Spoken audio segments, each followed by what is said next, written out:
గురుగారు మనం దేవుడి దగ్గర ఆకు, వక్క, తాంబూలంలో అవి పెడుతూ ఉంటాం కదా గురుగారు. వాటి అంటే మిగిలిపోయిన తర్వాత అవి ఇంట్లోకి వాడుకోవచ్చు అంటారా? లేకపోతే దేవుడికే వాడాలి అంటారా?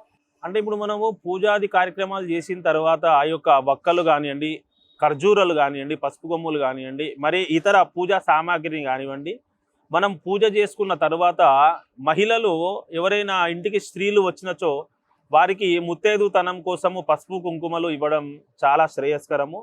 అలాగే ఈ వక్కలు గానియండి, పసుపు కొమ్ములు గానియండి, ఇవన్నీ పూజ చేసిన తరువాత ఏదైనా ఒక దేవాలయంలో బ్రాహ్మణునికి దానం చేయడం వలన మంచి ఫలితాలొస్తాయి.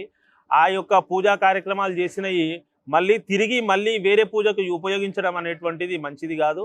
ఎందుకంటే ఒకసారి మనము దేంట్లోనైనా ఆవాహన చేసిన తర్వాత అవి నవగ్రహాలు కావచ్చు, లేకపోతే ఇంకే ఇతర పూజా కార్యక్రమాలు చేసినా కూడా అలాంటివి మళ్ళీ ఇంకో పూజకు వాడడం అనేటువంటివి మంచిది కాదు. ఎందుకంటే మనము ఏదైనా తాంబూలం ఎవరికైనా ఇవ్వాలనుకుంటే కొత్తవి చేసి మనము పూజా కార్యక్రమాలలో పెట్టనివి లేదా పూజా కార్యక్రమాలకు సంబంధించి ఆ యొక్క తాంబూలాలు ఇస్తే చాలా బాగుంటుంది. పూజా కార్యక్రమాలు చేసుకున్న తర్వాత అవన్నీ ఏదైనా దేవాలయంలో కానీ లేదా అది మనకు దేవుడికి సంబంధించిన ఆ యొక్క వరకు చేసుకోవడం అనేటువంటిది మంచిది.